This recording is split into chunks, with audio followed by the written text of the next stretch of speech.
We're in the end of the last week of a series that we've been in for about 7 weeks now called Love Your Neighbor, and it's an appropriate sermon for us to conclude here on Mother's Day as we talk about God's definition of love. And the definition of love in 1 Corinthians 13 is about this kind of self-sacrifice and this kind of endurance. And these are all words that I've become a parent, I've become aware are all part of that gig. And so you moms know about this stuff really well. And if we all have a mom, and so we know that it's tough to raise kids. Amen. So it's also a blessing. So we're just grateful to be able to celebrate all of that together along with y'all this morning. And so just one heads up for announcement stuff. Next weekend, we are going to be having our normal church services stuff. And then after that, we're going to be doing a baptism out in the parking lot, like we have been doing the last couple of times we've done a baptism. And so make sure that you just make a note of that, to hang around for a couple of minutes after the service to celebrate those baptisms. And then also, if you are newer to Neighborhood Church, you're looking to get plugged in, you've got some questions, you just want to meet some people, whatever your situation is, after that, we will be having our Welcome to Neighborhood lunch that we have on a monthly basis in room, we used to call it room 101, it's now called Classroom A. It's the room with a kitchenette in it down the hallway there. And so we hope you can make it to that if that fits your situation and you're looking to get plugged in. We'd love to have you to be a part of our church because we believe the church is not just a place that we attend on a weekend. It's a family that we belong to. And so in order to do that, we need to get to know each other, build relationships. And so that's what that Welcome to Neighborhood Lunch is all about, trying to get to know each other a little bit. And so, as I said, we're in the last Sunday of this little series we've been doing called Love Your Neighbor, and it all started back in the new year when we started off with, I didn't bring a clicker up here. Miss Emery, could you advance that first slide? I'm just going to ask Emery, I'll let you know when it's next slide, all right? She's going to be buckled in for the whole sermon now. It goes like this. A passage from the book of Mark. It says, and one of the scribes came up and heard them disputing with one another, and seeing that he in the story is Jesus, that Jesus answered them well, he asked Jesus, which commandment is the most important of all? And Jesus answered, the most important is, hear, O Israel, the Lord our God, the Lord is one. And you shall love the Lord your God with all of your heart and with all of your soul, with all of your mind, and with all of your strength. And the second is this, you shall love your neighbor as yourself. There is no other commandment greater than these. As Neighborhood Church, we exist to invite our neighbors to meet and to follow Jesus.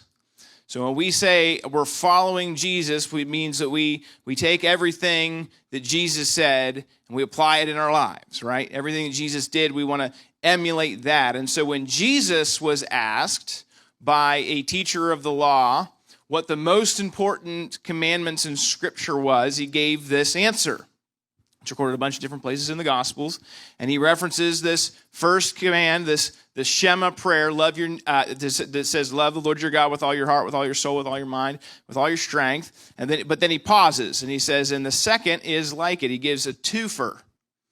It's like a Publix BOGO, right? You get the one and you get the other one.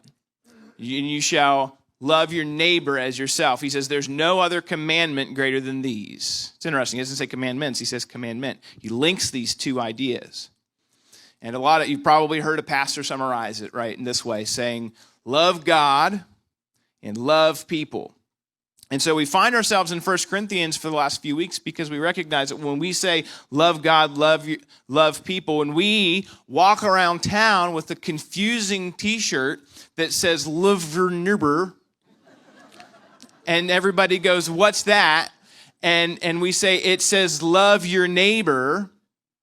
Everybody, by a vow, everybody has a very specific understanding of that first word on the T-shirt, right?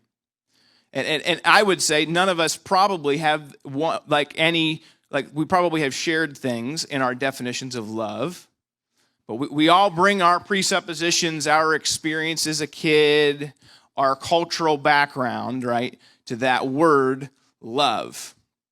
And so we recognize that in order to make words meaningful, sometimes you have to ask the question, what does that even mean? Love your neighbor. What does that even mean? Love God. And so we spent the first 5 weeks of this series looking at a couple of chapters and sections of the book of 1 John, which is a great book that talks about this connection that Jesus makes. He said this connection between our love for God and our love for people. He says if you love God, then you have to love others. You can't have one without the other. And in another place, towards the end of the book, he actually makes this statement. He says, God is love. So he's saying God gets to define what love is. In fact, God doesn't get to define what love is. God defines what love is. This isn't an external concept that he made up. It's based in his character. At least that's how the Bible talks about it. And so there's a lot of different passages you could go to talk about this, but probably the best one is 1 Corinthians 13. We call it the love chapter, right? Because it's all about love. And Paul says in the beginning of this, he's having an extended conversation with this church in Corinth, talking about their worship, talking about their connectedness to each other, and he says these words to them. He says, "If I speak in the tongues of men and angels, but have not love, I'm a noisy gong or a clanging cymbal." It's offensive as a drummer, but. He says, verse 2, if I have prophetic powers and understand all mysteries and all knowledge, and if I have all faith so as to remove mountains, but I have not love, I am nothing. He says, if I give away all I have and I deliver up my body to be burned, but have not love, I gain nothing. And then he continues, he says, verse 4, we started with this, love is patient and kind. We said, this is the two-word definition of love in the scriptures. Love is patient and kind. Kindness is not just being a nice guy. Kindness is making that choice to be the person who serves the person in need. Especially when there's nothing in it for you. Especially when it comes at great personal cost. Is that not just a beautiful description of what Jesus did for us on the cross? Right? He saw us in our great need, in our sin, and he said, I'm going to pay the penalty for them. And he took the wages, the thing we had earned on through all the things we chose to do, all the things we were born into, and he chose to take that on himself on the cross to serve us. Kindness. And what's the other word? The one that moms know really well? Patience, right? So it's making that choice to serve the other person and making that choice to do that again and again and again and again. That's what love is, defined by the Apostle Paul. It's a beautiful description, right? Love is patient and kind. And then he goes into a long list of things love is not. It says love does not envy or boast. It is not arrogant or rude. It does not insist on its own way. It is not irritable or resentful.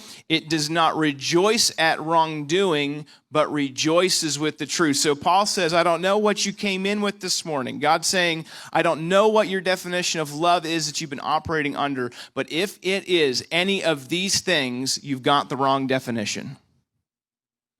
Because love is not these things. And then he says in verse 7, and this is what we're going to talk about this morning. We spent all of our time meditating on these. It's fascinating. It's 5 words in the Greek. Love bears all things, believes all things, hopes all things, endures all things. Love bears all things, believes all things, hopes all things, endures all things. Emery, can I get that next slide up? It says, love never ends. So faith, hope, and love abide, these 3. But the greatest of these is love. All right, now back to that other slide. There's poor Emery this morning, man. Bears all things, believes all things, hopes all things, endures all things. If I had to define, I have two ways of talking about these four ideas. I think that there's the two on the ends are connected and the two in the middle are connected. So there's bearing all things and enduring all things. Sounds pretty connected, right? When you're bearing with something, you're enduring it. When you believe something, belief and hope, right, are two very connected ideas. And as we're going to dive in here in a second, the Greek language that this letter was written into, it's pretty clear how Paul is connecting these ideas. And so the first thing I want to talk about, I got instead of one key principle, I've got like two key ideas that I want to talk about as we look at these last four words. And the first one is this: love keeps covering real needs even when it hurts. Love keeps covering real needs even when it hurts. This comes from that idea of love bears. And what's a love bear, right? It sounds like a Mother's Day gift you could get. It's a love bear, you know. Bear is one of those funny words in English because it means about anything, right? It's a noun for the thing that robs my trash cans in the middle of the night, right? The bear that lives in my neighborhood, or the teddy bear you've got on, your kid has on their bed. You've also got like bear as in the Bible talks about how we're supposed to bear fruit. So bear can mean like to put something forth. We can say, like, when the mic doesn't work, I could say bear with me, right? Which means hang on. We can say, if you're giving somebody instructions, driving instructions, you can say, come up here and you can bear left. And then finally, I think this is probably the sense that the Bible verse here is going for, is this idea of bearing the weight of something. And I think that's what we're looking at this in the English Standard Version, and I think that's what the translators were going for here. But I actually like the word that the NIV translators used. They said, love always protects. Love always protects. That's not really one of our meanings for bear in English, right? To protect something, to defend it. But it's closer to giving us the full sense of the word that God chose to use through Paul here in Greek. The Greek word is actually the word stige. Stige. I'm probably pronouncing it wrong. I could have looked that up, but I didn't. And though it's always used figuratively in the New Testament, it actually comes from the Greek word for a roof. Well, that's a very specific idea, right? A roof. Something that protects you from the elements. It's a very real world image that comes into our mind and would have come into the mind of the original reader when Paul says love is stige. It's something that covers over. It's this idea of a safe and dry place during rain or shade during the sun. Bearing all things means love is load bearing. Love is, it covers, it keeps dry and warm. It protects with a steady and an unshaken stability and strength. So every word in the Bible is there for a reason, right? We believe that. And so God could have used another word, but here he chooses this very specific idea. He doesn't say love is an umbrella, right? He doesn't say love is a tarp. He doesn't say love is a tent. He compares love to a roof. It's not going anywhere. And I understand we're Floridians, and we think, well, yeah, there is those hurricanes, and that's true. But on a generally speaking, right, the roof is the dependable thing, is the reason why we're all here. Because we count on that thing to do its job in this building.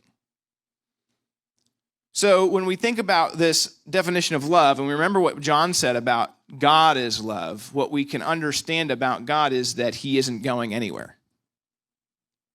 That God is a dependable structure. We're using an illustration here, right? But something we can count on, something that protects, something that defends. His love is consistently there, protecting us from the elements in life? Have you experienced that? I think we all can look back in our lives and see the way God has defended us, the way God has protected us. And I love what it says in Psalm 27:5. I put it up here on the screen. It says, "For he will hide me in his shelter in the day of trouble. He will conceal me under the cover of his tent. He will lift me high upon a rock." So God's love is the kind that holds up. It doesn't move around on us. It isn't on a case-by-case basis. It always protects. The first and the most obvious way that we see this is at the cross, right? That Jesus chose to cover our sins with his blood, but they were not his sins to bear, but he bore them anyway. There's our bear word again. So Jesus bears all things for us. First John makes the case that if we've received that kind of love from Jesus, then we're going to share it with others. And so the cross then, the idea of bearing all things doesn't just apply to us on the receiving end. Oh, thank that we come and we sing and we say, praise God that he saved me, that he loved me, that he bore all things for me, but that we also recognize we now have an opportunity to be on the giving end of that idea. To be the kind of person who keeps meeting real needs even when it costs us something, even when it hurts.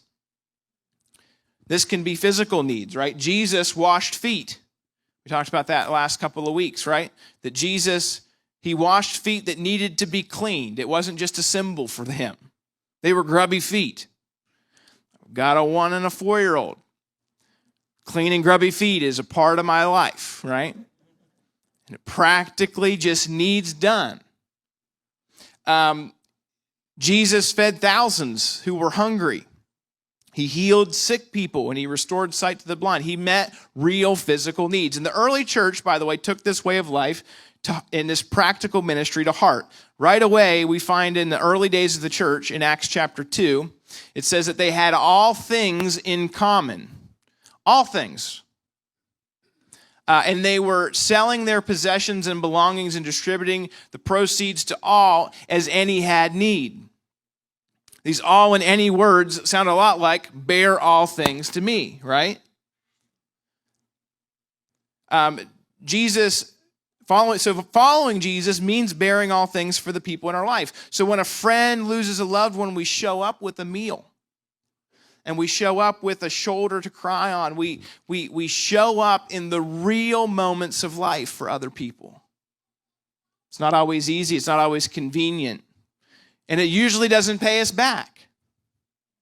And Jesus actually gives instructions to not only do that kind of stuff for people who are close to us, that we have this this mutual relationship with, but we're actually supposed to seek out those people who we know will never pay us back, who have never done a thing for us, and show up with the real practical love of Jesus that bears all things for them. So like when we hear of a need, like the need for foster homes in our community, or the need for mentors in the school system, when we show up and we hear about a need, we do something about it. That's what it means to bear all things. As James said in James 2, he says, if a brother or a sister is poorly clothed and lacking in daily food, and one of you says to them, go in peace, be warmed and be filled. Our modern version of this is when somebody posts about something going on in their life and we just type thoughts and prayers, right? There's nothing wrong with typing thoughts and prayers, right? But James makes the point that if you really like love as defined by Jesus doesn't just say thoughts and prayers, it actually does that. It actually shows up and meets needs. So he says, if somebody in your church, he says somebody in your family is on hard times, they don't have what they need to clothe themselves, they don't have what they need to eat, and you say, go in peace, be warmed and be filled without giving them the things for the body, what good is that? So James says, what good is that?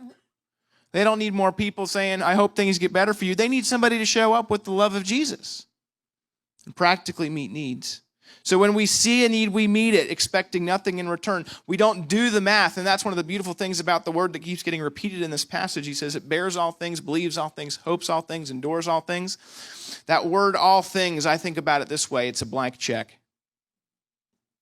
As we show up with a blank check, we don't do the math and figure out how much can I afford. And that doesn't mean that stewardship goes out the window. But the point is this: when we're trying to emulate, when we're trying to give away the love that Jesus gave to us, we have to give with the same level of commitment. And Jesus' commitment was a blank check. Love for all the world. Love for every one of us. And forgiveness for every sin. It's this all things idea. It's not just physical needs, though. It's spiritual needs as well. God is calling us to serve others with spiritual needs. 1 Peter gives this line. He says, above all, keep loving one another earnestly. This has become sort of a mini life verse for me in this season because it's interesting to me that Peter, who was a pastor, used the word keep. He said, I know that you started loving, but I need you to keep loving. Because why? Because it's really easy to stop loving. It's really easy to run into life with this zeal for Jesus, with this compassionate heart, with this boldness, and then like life happens. And people are mean. I was going to say another word, but people don't pull their weight. People go haywire on you, and you think to yourself, I don't have time for that. I don't need this, right? And these are all self-justifying ways that we get ourselves out of picking up our cross daily and following him, who keeps loving us. Even when we don't do anything when we drop the ball on him on a regular basis. He keeps loving us. So we're to keep loving one another earnestly. And then he says this, since love covers a multitude of sins. He says love covers, what are we talking about? Bearing all things, that roof idea. Love covers a multitude of sins. It's not that our love somehow forgives other people's sins. Only Jesus' love could forgive other people's sins. But that when we show up with this kind of bearing all things love, stuff gets worked out in a really unique way. I actually think Peter was quoting from Proverbs 10 when he said this. He said, hatred stirs up strife, but love covers all offenses. Love is the answer, right? And not just love like in the Beatles song. Love like this kind of love that we've been talking about for the last few weeks. The next thing is that it says, if you go back to the slide that has the verses on it, the original verses, Emery, it says, love bears all things, love believes all things, hopes all things. We're going to talk about those two in a second, but I want to talk for just a second about endures all things. We live in a time where like life moves quickly, where things are seen as temporary, whether it's technology, whether it's people moving. We live in Florida, right? We got new neighbors every week. And we got people moving away because they got tired of the heat, especially this time of year, right? And so it's really easy to have this really short-term frame of mind in life in the world that we live in. This idea of endurance, of keeping loving, of sticking with it is something that's kind of old-fashioned. But that's exactly the way that Jesus is calling us to live as his people. So the Greek idea of endurance here carries the assumption of pressure and desire to quit. Right? If you've ever done any form of exercise, you know about endurance. There comes a point you start, oh, this isn't too bad. And then you hit that point where it's like your brain says, we're dying in here. And part of getting fit is learning to tell that part of your brain to just shut it. We're not going to die. We're going to be okay. And that's where we actually grow, right? And this is actually a biblical principle. It says in one place in Romans 5 that we rejoice in our sufferings, knowing that suffering produces endurance. That the more often God puts us in that place of, God, I don't want to love that person. I don't want to forgive that person. I don't want to reach that person. And we keep doing it in spite of that voice in our head that says to stop. It says the more often we do that, the better we get at it. It's becoming Christ-like. And when I was in my 20s, early 20s, I got into jogging, and I ran my first 5K, and one of the things I remember from running my first 5K was getting beat by a bunch of guys that were my dad's age. And it was really humbling. So I'm like 23 out there like, here goes this guy. Here goes this grandma past me. And in endurance running, you actually find that some of these masters athletes actually have an advantage. Because their brain, it's not just like, yes, I was younger, had newer joints, different hormone levels, all those things. Theoretically, on paper, a young person's supposed to be more fit, right? But in that world of endurance, those older guys, those older ladies actually sometimes have an advantage. They've done more, they've been there more times. They also, yeah. So the thing is this, it comes with time. It takes time to build endurance. It takes time to build wisdom, but it also takes strength from above. And this is one of the things that Isaiah 40 actually comments on this whole idea of endurance and young versus old. It says in Isaiah 40, verse 27, "Why do you say, O Jacob, and speak, O Israel, my way is hidden from the Lord, and my right is disregarded by my God?" Why? This is a way of saying, where are you, God? What's going on? And then the quote ends, and in verse 28, there's the response. It says, "Have you not known? Have you not heard? The Lord is," I love this, "the everlasting God." The everlasting God. The creator of the ends of the earth. He does not faint or grow weary. His understanding is unsearchable. Praise the Lord. He is the everlasting God. He doesn't run out of gas the way we run out of strength. The next slide, it says, he gives power to the faint, and to him who has no might, he increases strength. Even youths shall faint and be weary. That's me, right? Out there in that race, getting passed. And young men shall fall exhausted. But they who wait for the Lord shall renew their strength. They shall mount up on wings like eagles. They shall run and not be weary. They shall walk and not faint. So the command to love others by enduring all things can sound like a curse. Sometimes we just want out. We want to throw in the towel and quit. But Isaiah here reminds us that the secret to endurance in these things is what? Who are the ones that renew their strength, who mount up on wings like eagles and run and don't get weary? Who are the ones? The ones who wait. The ones who wait on the Lord to renew their strength. So that's my comments on the endurance part. We want to close out our series with this last point, that love remains because its trust and its confidence is in God. So it's the same endurance idea, the same keeping at it concept. It remains. Love remains. It isn't fickle. It isn't changing. It's not something that you fall into, and it's not something you can fall out of. That the love of God, agape love, the love commanded of us and given for us in Scripture is this kind of love that remains. Why? Because its trust and its confidence is in God. The two words where we get this idea are believes all things and hopes all things.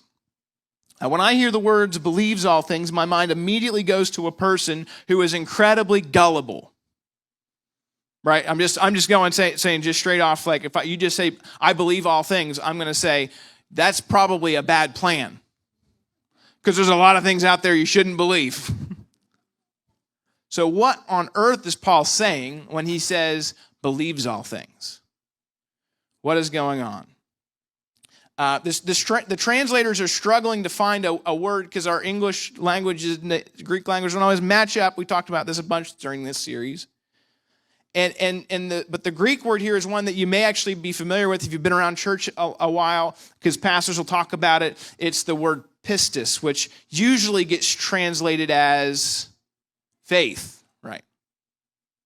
And so the problem is you can't really say in English, love faiths all things. It doesn't really make sense. We don't use that word that way. And so belief and faith are definitely connected ideas. And so they're like, it believes all things. And because the English Standard Version tries its best to use word by word translation instead of thought for thought translation, we get believes all things. But really what's going on here is this idea that love is rooted in a faith and a trust in God. That's all it is. That love that has anything else except for God's truth as its foundation is not real love. It's not real love in this definition anyway. It's something, but it's not this love that's being defined in 1 Corinthians 13. NIV says, the New International Version translates this as always trusts. NLT says never loses faith. And the Eugene Peterson's paraphrase, I like this a lot. He says, love always trusts God always. Love trusts God always. So biblical faith is not just about trust in what cannot be seen, but about developing a new way of seeing things based on his word. Pastor Randy, who was the pastor here for almost 20 years, used to define faith this way. He used to say, it's God glasses.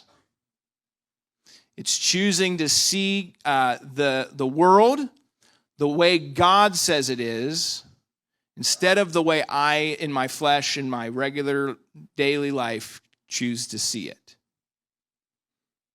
So we learn to see past how things are and to see the way things are becoming, the way God is moving, even in the darkness in our lives, even in the darkness in the world. We don't just address surface level symptoms, but we dig in and we address the spiritual root problems. This is what it means, what he means when he says believes all things. It's not that we believe everything anybody ever said. That wouldn't make any sense. And so we often talk about this idea of vision, right? Of learning to see things the way God sees them. A person with vision is a powerful force in the lives of the people around them. And you probably have somebody in your life who you stick close to because of the way they see things. A mentor, a grandpa, a grandma, a spiritual father, somebody who you can go to with your problems, and they see it way different. And this is this idea of believing all things, of seeing things from God's perspective. Love possesses faith in God. We don't trust anything or anyone else. He alone is the foundation. And then finally, it says that love hopes all things. This is too, like on a surface level reading, the first time you read the words hopes all things, you're like, all things are not worth putting our hope in, right? But that's not what's happening at all. It's not what he's saying at all. The Greek word here in the New Testament is this word elpis, which means it's this term for expectation or for trust or for confidence. So when we read the word hope, we think about like, I really hope that my team wins the game, right? Or I really hope that this lottery ticket is a winner, right? Like, I really hope, fill in the blank, something that is sort of out there, but I hope that that's true. I hope that this happens. And that's actually not the biblical concept of hope at all. Hope in the Bible is this confidence, but waiting on something. Waiting on something that is a sure thing. Anticipation, surety, waiting patiently on a thing that is guaranteed to happen. So an example of this that recently happened in my life, it's a silly example, but Hopefully it helps you get a hold of this idea.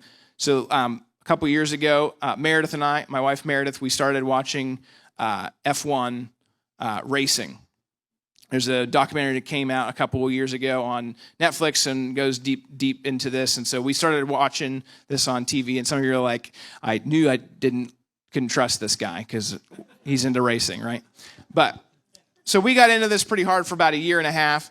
And the problem with Formula One racing is that unlike NASCAR, where all the cars are like the same car, each team has their own car and they're not all the same speed. So like we actually know before the race, these teams are probably going to win and these teams are probably going to lose, which after watching it for a year makes for an incredibly boring thing to watch.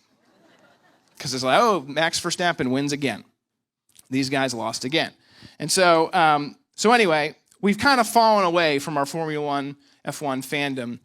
But the other day I was we were at my parents' house and I was talking, and Meredith says that the result of the Miami Grand Prix, which is just down the road, right? Miami Grand Prix came in.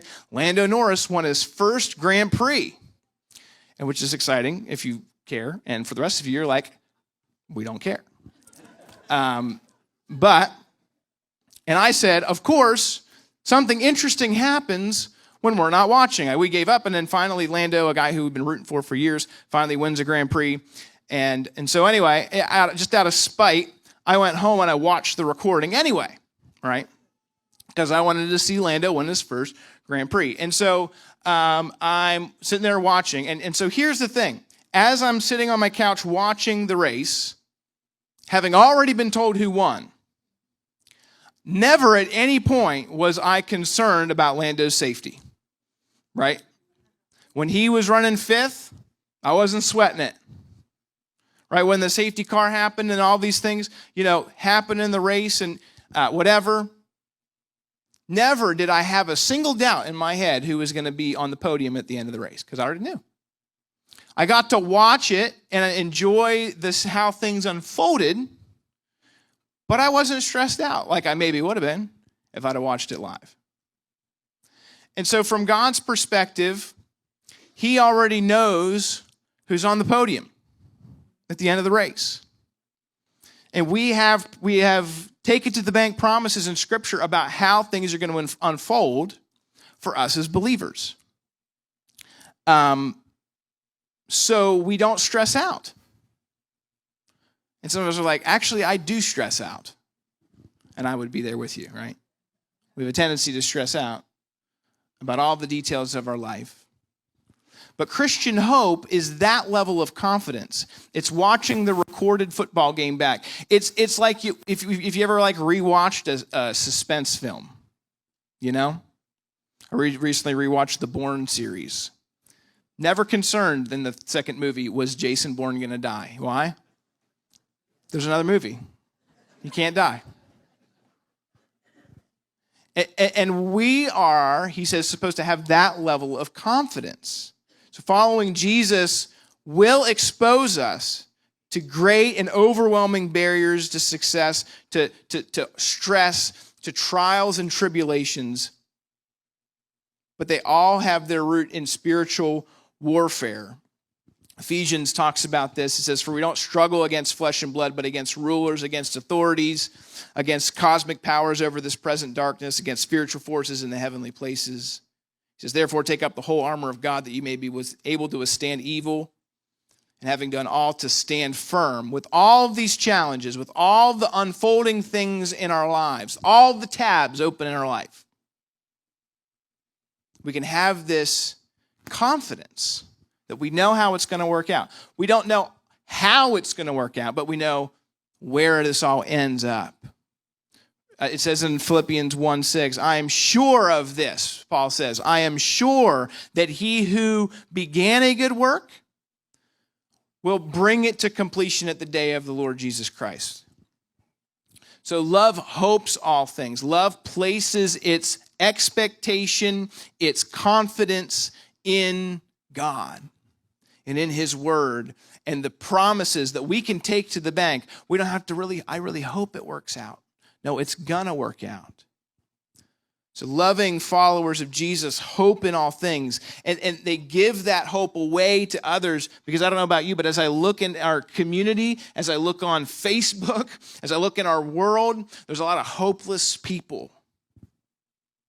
And so we're there to give that hope away to others. Inevitably, each believer is going to enter these seasons of discouragement where we lose sight and we wander off into various distractions. In the church, God's people, we are supposed to be administrators of truth to the heart of discouraged people, even the discouraged people in our communities, our neighbors, or the people who are sitting in the pew next to us, who've lost their hope, who can't see, don't have that confidence. We give that away by sharing God's truth, by meeting those real needs, bearing all things, by believing all things, by hoping all things, by enduring all things. Why?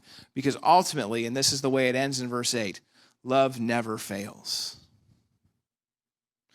Because God never fails. Because God is love. We have a sure thing we can take to the bank, and it's what he has to say about us. That yes, we were sinners, but by his grace, he's chosen to forgive, he's chosen to adopt, he's chosen to empower each of us. Love never fails. He says, Emery, I've got that. No, I don't. I don't have it. He says, if there's prophecies, they will cease. He goes on, he gives all this long list of things, and he says, there's these three things that are going to remain: faith, hope, and love. He says, but the greatest thing is love. One day we won't need hope. One day we'll have Jesus face to face. There won't be this anticipation anymore. One day we won't need faith. It says in another place that what we see is in a mirror dimly right now, and one day we're going to see face to face. We won't need hope and faith, but guess what we'll always have? He says love. Love never fails.